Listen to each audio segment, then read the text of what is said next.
Yeah, negyedik utas. Allé. Yo.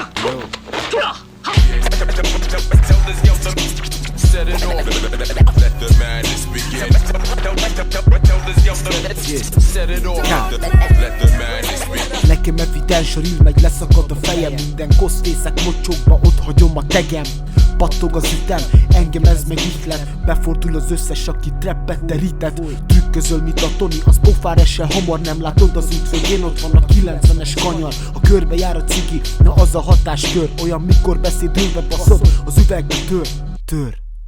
Bassza meg az összes rendőr, aki random bekostol. Olyan klasszikot hozok, mint annó az apostol. Ez örök, ez 90-es évek kölyök. Itt mindenki szar, készen van, az becikizve röhög. Mindig kilométerekkel előtted lépek, ahogy az Old Flow mondta, a sok trap geci elképed. Nem szorozok azon, hogy meghírjam a szót, faszom, annyi meglepetést tartogatok, elférne egy kamazon. Sokan mondják rám, ez a srác mekkora fazon, mert ha arról van szó, nem spórolok a gazon. Össze figyelmet!